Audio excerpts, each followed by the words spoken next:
안녕하세요. 반갑습니다. 오늘 참 행복한 날입니다. 하나님께서 저와 여러분의 가정에 준비하신 하나님의 은혜와 평강이 넘쳐나기를 예수님 이름으로 축복합니다.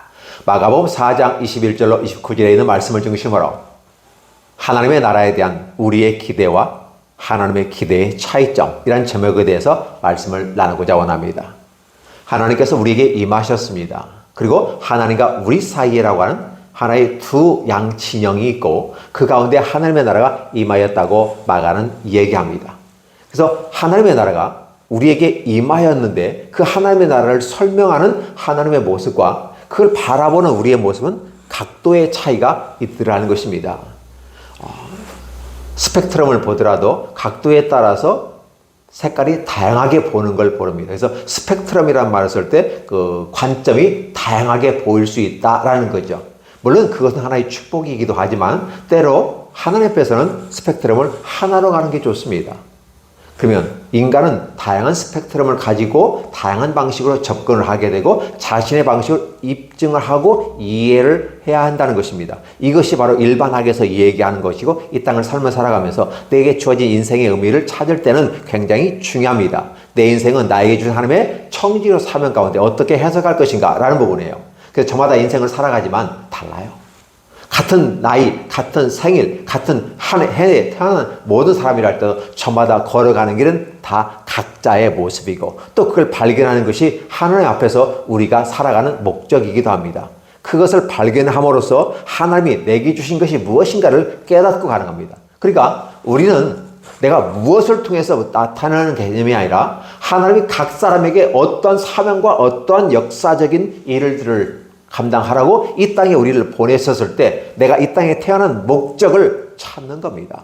첫 번째 찾는 것은 하나님께 영광을 돌리는 것이고 두 번째는 내게 주어진 모든 것 가운데 행복한 삶을 누리는 것이고 세 번째는 내 주변에 있는 사람들, 약자를 살펴봄으로써 하나님과 나와 내 주변의 이웃들이 함께 행복해가는 사실을, 행복한 삶을 살아가는 것, 그게 나만이 아니라 나와 내 주변의 이웃들이 함께 하나님 앞에서 행복하게 살아가는 것, 이것이 행복이다, 이것이 천국이다 라고 말합니다. 그러면 우리는 천국을 하나님의 나라로 우리말로 바꿔보면 우리 앞에 있는 천국입니다. 사실은 하나님이 우리 안에 확 들어와 가지고 내가 곧 하나님의 나라라고 말할 수 있으면 참 좋겠지만 아직은 그게 아닌 것 같습니다. 우리 앞에 그리고 하나님 앞에 천국이 임한 것 같습니다. 그리고 그걸 우리는 바라봅니다. 어떻게 바라보냐? 믿음으로 바라보고 사랑으로 바라보고 소망으로 기대하면서 참고 견디면서 그 나라가 우리에게 임하기를 기대합니다. 그래서 하나님의 나라는 이미 이루어졌지만 아직 완성은 아니다. 그래서 이미와 아직 사이에 있는 게 하나님의 나라다. 그럼 우리가 하나님의 나라를 하나님께서 우리에게 선물로 주셨는데 그 하나님의 나라를 어떻게 바라볼 것인가? 구약에서부터 이 오해라고 하는 것이 발생했고 신약에도 여전히 동일하게 발생하고 있다는 것입니다. 그러면 성경은 오늘 저와 여러분들에게 하나님의 생각이 어떻게 나타나는지 인간은 어떻게 그걸 바라보는지 그 차이가 멀면 멀수록 신앙과 종교로 멀어지는 것이고 그러나 이것이 가까워지면 신앙과 종교가 하나 되어서 하나님을 바라보는 것입니다. 자, 예를 들면 이렇게 볼 수가 있겠죠. 하나님께서 아담에게 축복하셨습니다. 그러나 아담은 하나님 앞에 범죄하로 말미암아 죄를 지었어요. 그때 그가 하는 행동들은 무엇일까요?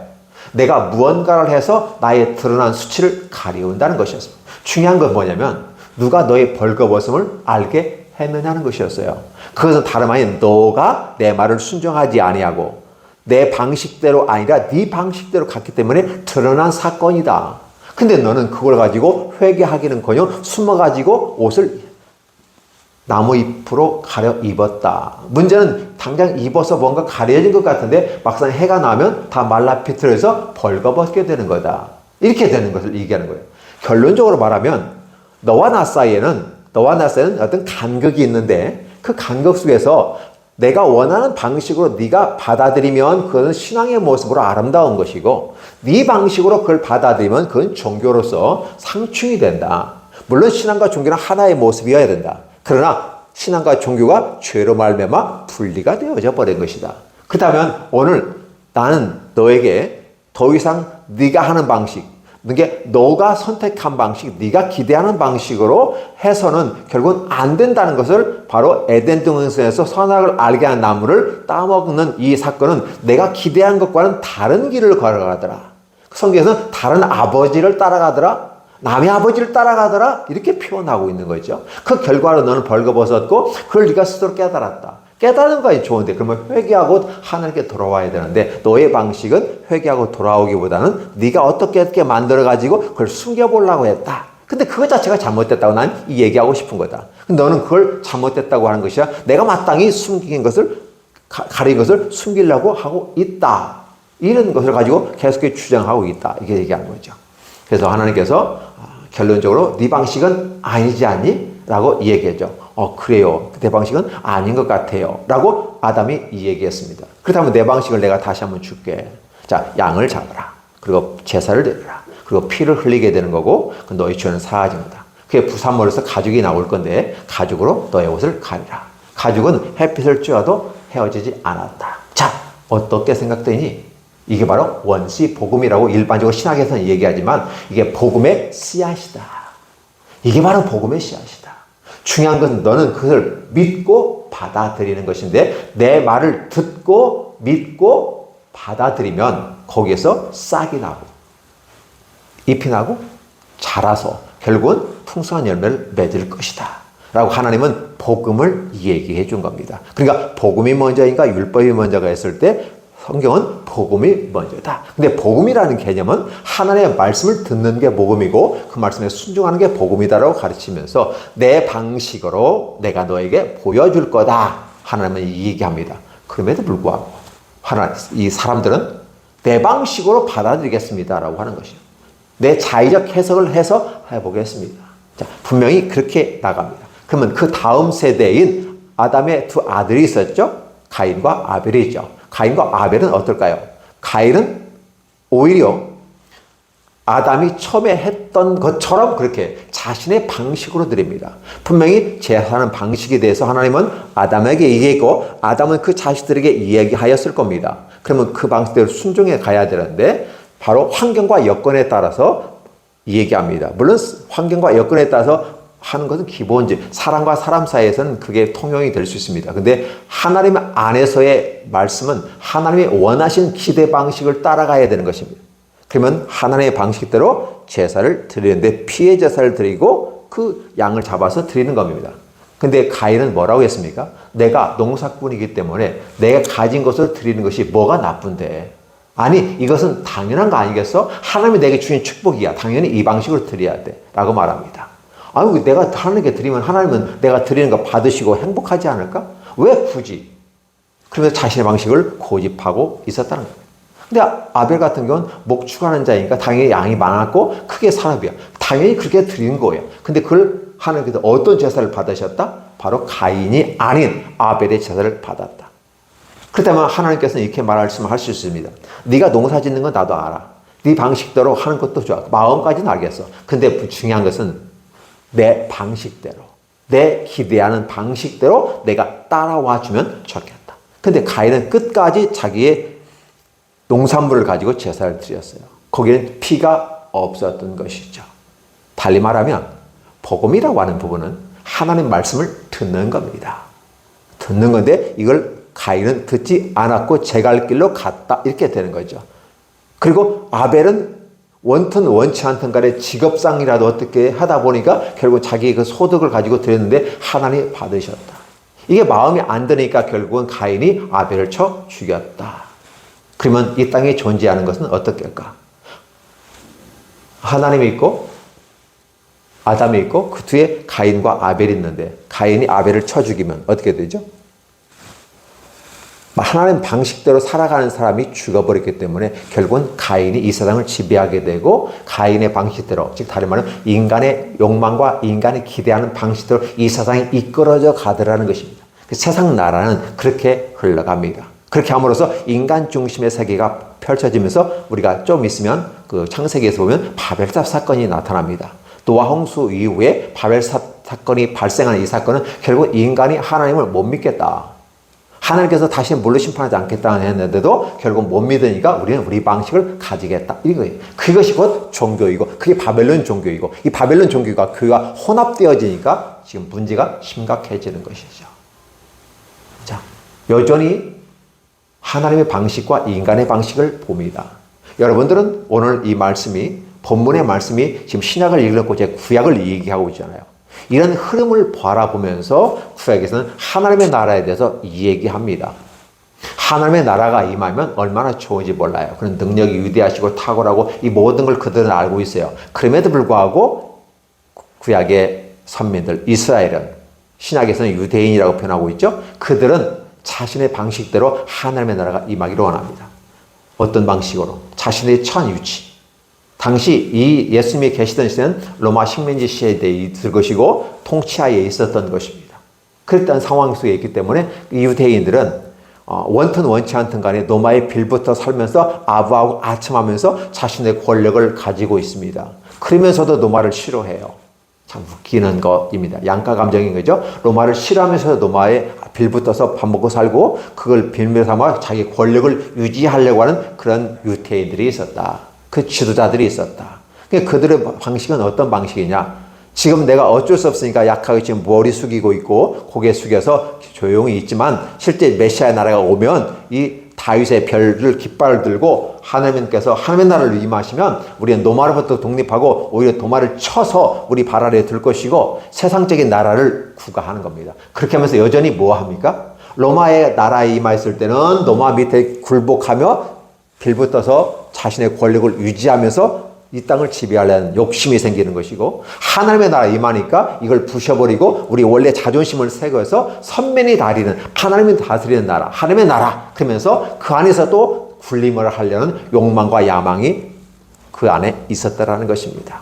이러한 것들을 발생해 나아가면서 그들이 바라보는 하나님의 나라는 종말론적인 차원에 봤을 때 거시적인 종말을 얘기해요. 그래서 모든 나라가 다 멸망하고 하나님의 나라만 서게 될 것이고 그 나라에서 자신들이 권력을 잡고 함께 하겠다라는 생각을 하게 되는 것이죠. 근데 하나님께서 하나님의 나라의 구약의 말씀들을 인용해서 그래도 자기 딴에는 말씀을 근거해서 믿는다고 선지자들이 한 말씀들을 조목조목 갖다 붙여가면서 해석을 하게 되고 결국 하나님의 나라가 우리에게 임하면 엄청난 축복이 있고 하나님께서 통치하는 나라에 우리가 왕노릇 할 수 있는 거야. 그런데 엄청나게 기대를 가지고 있었습니다. 근데 막상 주님이 오셨음에도 불구하고 하나님의 나라는 어떻게 임하였는가? 그들은 거시적인 하나님의 나라, 우주적 종말을 얘기합니다. 선지서를 바라보면 크고 굵고 엄위한 날, 하나님이 심판하시는 날, 악인을 심판하시고 의인을 보상하시고 함께 행복하게 하는 이런 거시적인 차원에서 하나님의 나라를 꿈꾸어 왔던 겁니다. 근데 예수님께서 오셔서 한 나라는 어떤 미시적인 하나님의 나라예요. 그러니까 거시적으로 우주 종말적인 차원에서 마지막 세상이 끝나버리고 새로운 하나님의 나라가 펼쳐지는 그 나라는 유대인이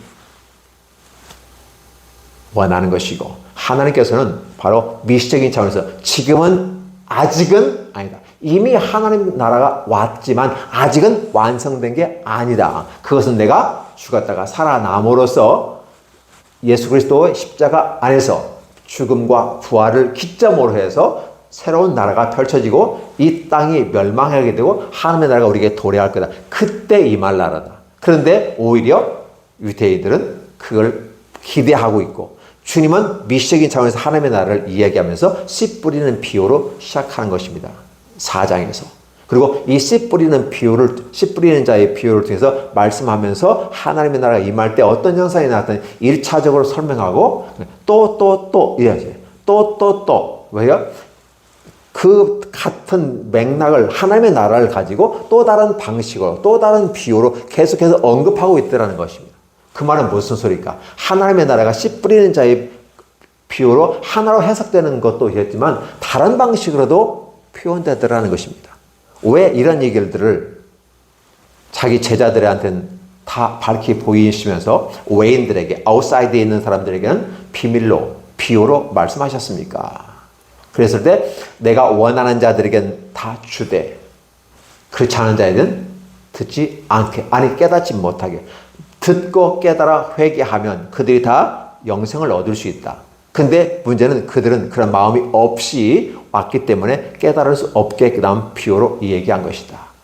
그러다 보면 주님께서 잠깐 자충수가 드는 것 같은 느낌을 받습니다. 하나님의 나라를 드러내기를 원하시면서 하나님의 나라를 숨기시는 주님의 의도가 무엇인가요? 사람의 이해가 부족하기 때문에 하나님의 나라를 이해할 수 없습니다. 그 이해하지 못하는 자들에게 부연 설명하면서 다른 비유를 갖다가 또 갖다 줍니다. 그러니까 이것도 깨닫지 못하는데 다른 비유를 해놓으니까 더 깨닫지 못하고 나중에 이게 혼합이 되어 믹서가 되고 이게 뭐야 술이야 물이야 헷갈려 버리는 것입니다.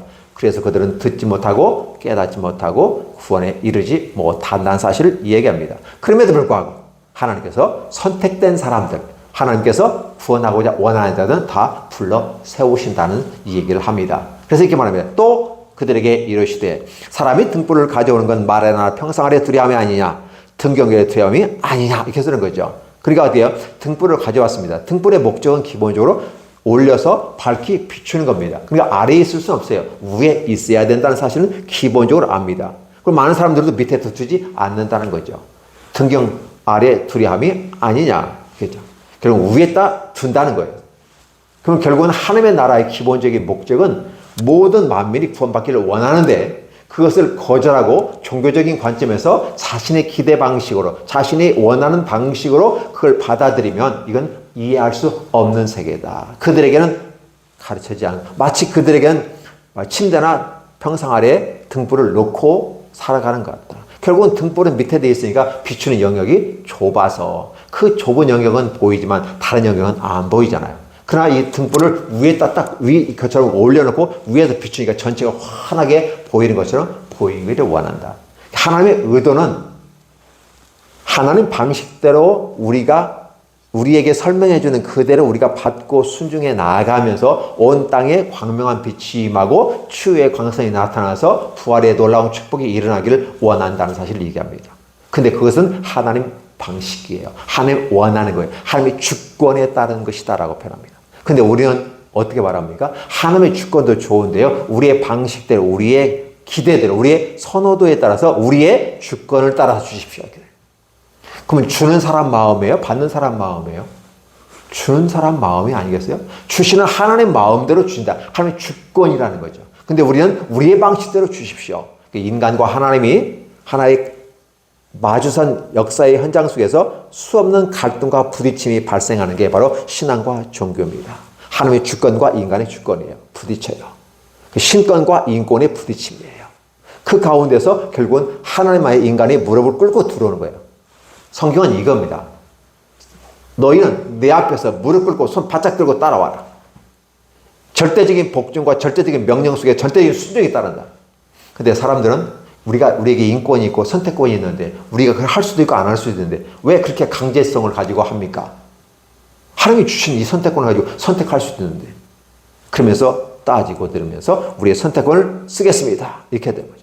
달리 말하면 하나님께서 선지자를 통해서 얼마든지 이스라엘을 다스렸는데 역사서 사사기나 열왕기 상황을 보면 뭐가 나타나요? 우리에게도 왕을 주셔서 우리가 왕을 선택하게 하시고 그 왕으로 우리를 다스리게 해주십시오. 하나님은 아니다. 내가 너의 왕이 되고 내가 선지자를 통해 너희를 다스릴 거다. 신언 시대의 말씀으로 다스리는 시대가 됩니다. 사람들은 아니야. 왕정 시대를 주십시오. 우리에게도 왕을 주십시오. 라고 합니다.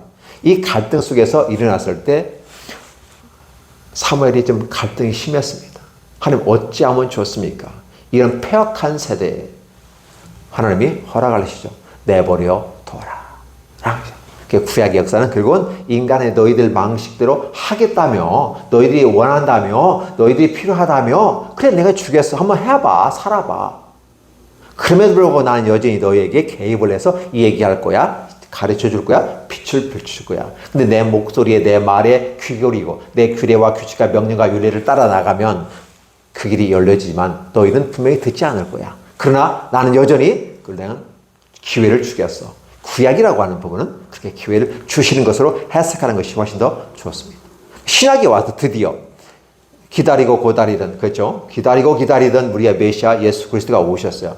근데 지금조차도 유대인들은 메시아가 오지 않았다고 믿고 있고 그렇게 듣고 있고 그렇게 가르치고 있어요. 예수는 선지자 중에 선지자지만 아직은 메시아가 아니다라고 표현하는 거죠. 그러나 이미 예수님은 메시아로 이 땅에 오셨고 그 증거로 십자가에 못 박혀 죽으시고 부활하심으로 말미암아 우리에게 새 희망을 주셨어요.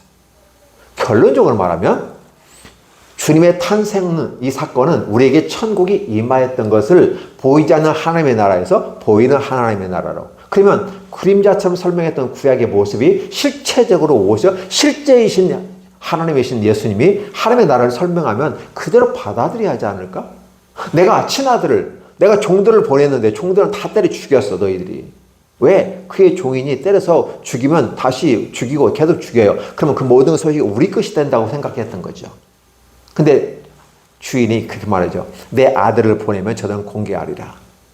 선이 대우하리라. 그러나 기대치와는 다르게 아들도 죽이고 그 땅을 차지. 왜? 상속자니 죽이면 우리 것이 될 것이다. 이렇게 비유하면서 예수님을 십자가에 못 박혀 죽여버린 거죠. 비유해서 그냥 거죠. 결국은 예수님을 죽여버리는 사건들. 그럼 자기들 것이 다 됐다고 말했고 가룟 유다 같은 경우도 자기가 예수 십자가에 팔아버리고 나 믿지는 인생은 아니었어. 그래도 은 30원 건졌잖아. 나중에 후회하죠. 엄청나게 후회합니다. 그러나 그는 후회하지만 회개하진 않아요. 후회는 하는데 회개하진 않아요. 베드로는 후회는 하면서도 회개는 했어요. 그러니까 베드로에게는 기회가 주어집니다. 달리 말하면 성경은 회개의 모습으로 갈 때, 즉 리턴하는 거예요. 회복되는 거예요. 그게 복락원이 되는 거죠. 복이 넘치는 낙원이 아니라 회복하는, 낙원을 회복할 복자서 복낙원이 그건 교회라는 사실이죠. 그 교회 이름을 복낙원으로 짓고 싶은 충동도 생겨요. 얼마나 좋은지. 결국은 뭐냐면 성경에서 예수님을 통해서 미시적인 하나님의 나라를 얘기하면서 이 땅에서는 아직은 이미와 아직 사이 속에서 미시적인 하나님의 나라가 어디에 임하였다? 우리의 생각과 마음에 임하였다고 말씀을 드린 바가 있습니다. 여전히 그러한 거에 대해서 사람들은 받아들이지 않아요. 우리가 바라는 것은 이 나라에 부국 강병을 하고 병력이 많아지고 사실 부국 강병이 가장 센 나라가 미국 아닙니까? 근데 미국이 지금 하나님의 나라의 대변자 역할을 하나요?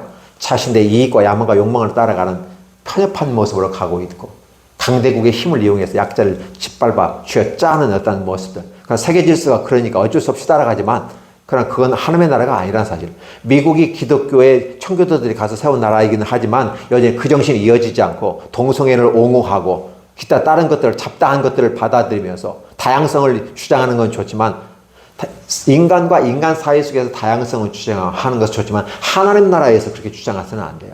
다양한 스펙트럼이 있어서는 안 돼요. 하나님의 나라는. 하나님의 나라에서는 오직 하나, 유일하신 하나님 한 분 바라보는 거예요. 근데 사실은 이 땅에서 다양한 스펙트럼을 가지고 삶을 살아온 우리들이 하나로 뭉치는 건 쉽지 않아요. 하나로 뭉치면 힘과 역사가 나타납니다. 어떤 역사냐? 돋보기를 갖다가 이렇게 대보면 돋보기 없을 땐 빛이 임하여도 그렇게 역사가 나타나지 않아요. 돋보기를 갖다 놓고 딱 초점을 딱 맞춰놓으면 거기서 시간이 지나면 불이 나와요. 기적의 역사가 나타납니다. 그러니까 하나님께서 우리 only one, 그렇죠? the only one이에요. 독생자 예수 그리스도 하나의 포인트가 초점이 맞춰지면 돋보기가 딱 되면 불이 나타나요. 기적의 역사가 나타나고 능력이 나타납니다. 함의 역사가 나타나는 겁니다. 메시아 예수 그리스도의 초점이 맞춰지느냐 맞춰지지 않느냐의 문제가 있어요.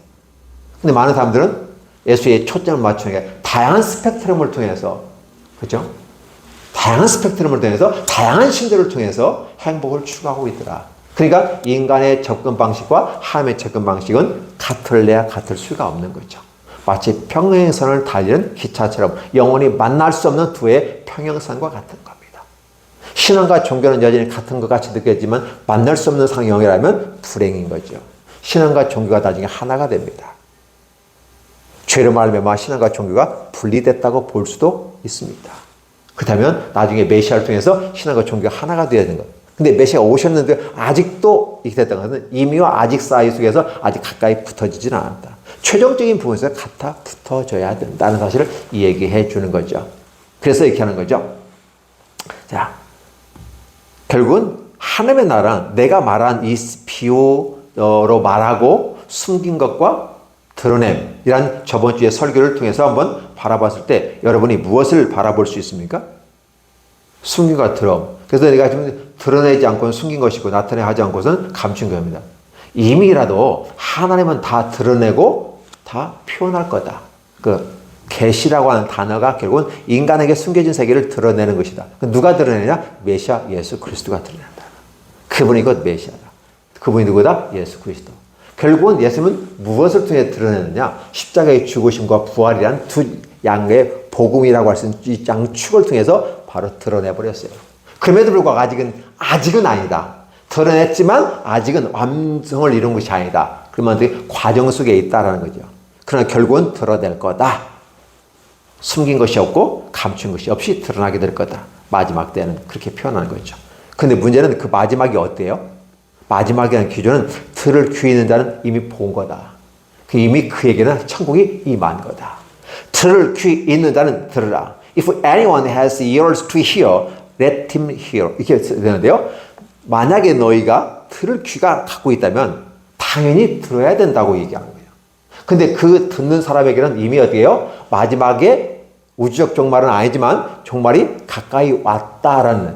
그래서 종말론적인 개념으로 이제 주님 안에서 삶을 살아가는 것이고 마지막을 사는 것처럼 살아가는 것이다. 근데 이게 누가만 할 수 있느냐? 들을 귀 있는 자는 들으라. 들을 귀가 있어서 듣는 겁니다. 육신의 이 귀가 아니라 육신의 귀를 얘기하지만 결국은 어떤 귀를 얘기한다? 우리의 심령의 영혼의 귀를 얘기합니다. 그 주님께서 나중에 보면 저기 가다 보면 귀 들리지 않는 자에게 손을 집어넣고 에바다 열려라. 육신의 귀도 열려지지만 더 중요한 것은 이스라엘 향해서 외치는 겁니다. 이게 주님께서 너희 귀가 좀 들렸으면 좋겠어. 들을 귀를 가졌으면 좋겠어. 달리 말하면 너희는 들을 귀가 없어. 들어도 듣지 못하고, 그렇죠? 깨닫지 못하고 결국 너희는 멸망할 거야 라는 것이죠. 근데 들을 귀 있는 자는 들으라는 거죠. 그래서 한 사람이 귀가 먹어서 왔지만 그 사람을 그 귀를 뚫어서 들리게 하는 1차적인 이유도 있지만 두 번째는 이 사람을 이스라엘로 보면서 그 사람에게 선언하면서 이스라엘 전체에게 선언하는 겁니다. 에바라! 좀 들어라! 들을 귀를 좀 가져봐라! 그럼 너에게도 천국이 임할 거다.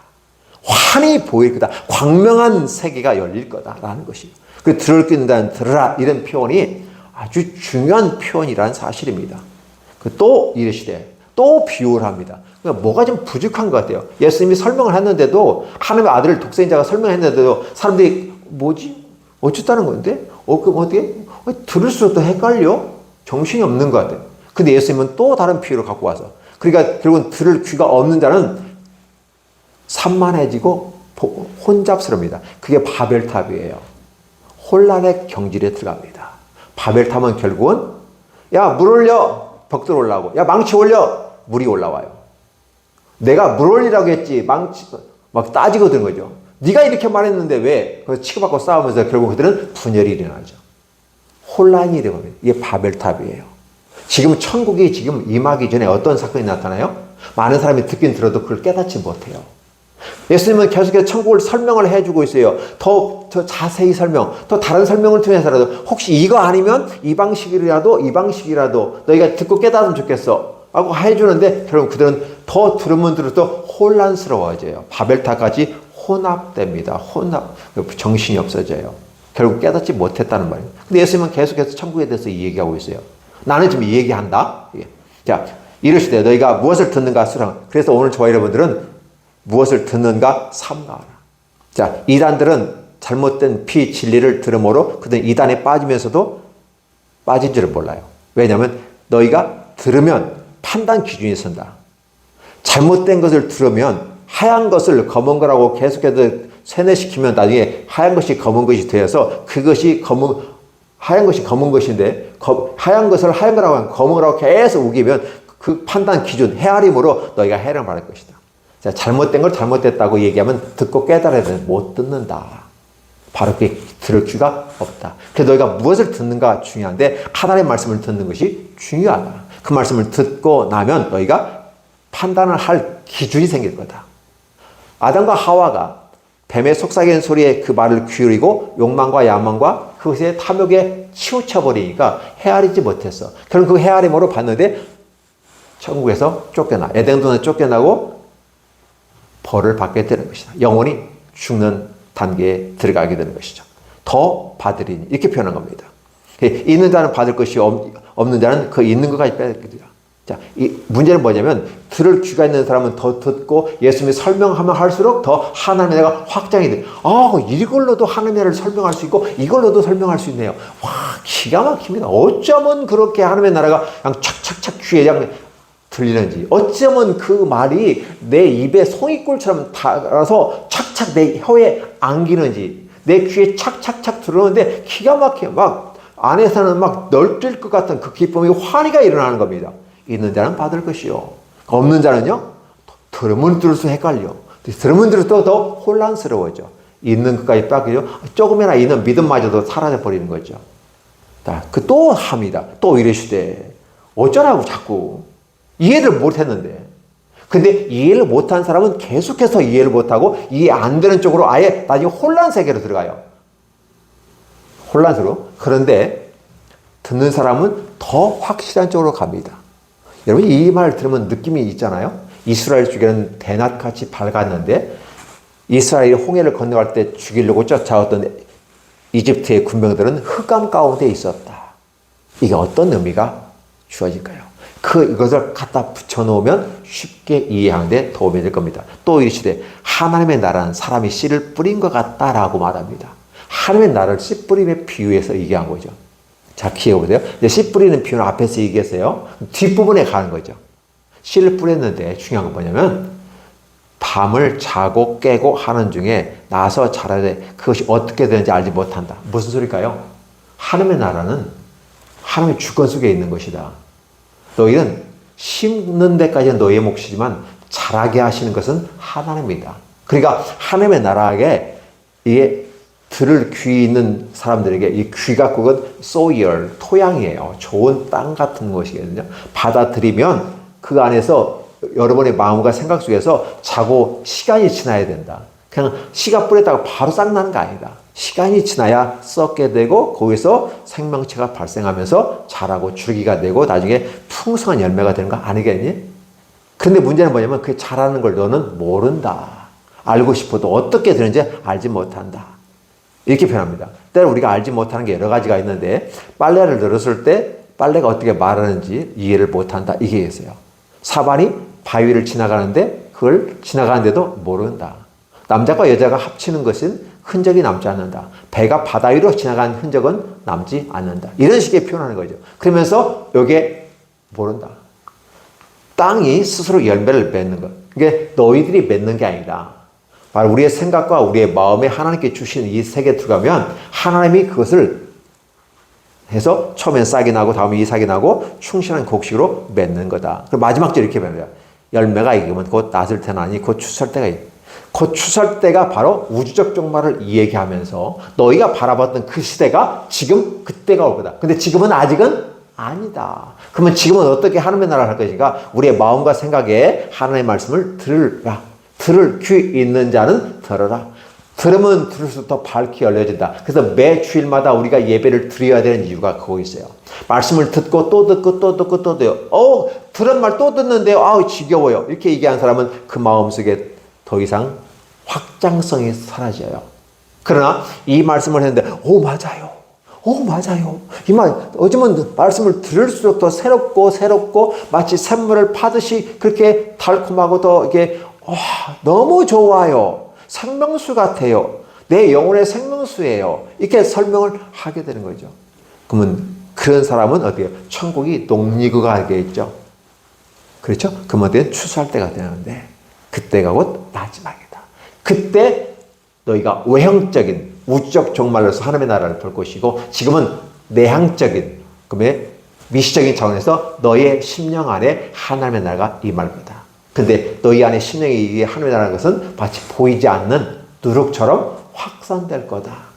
듣는 자는 더 받을 것이고 더 이해될 것이고 말씀을 들을수록 더 은혜가 넘칠 거다.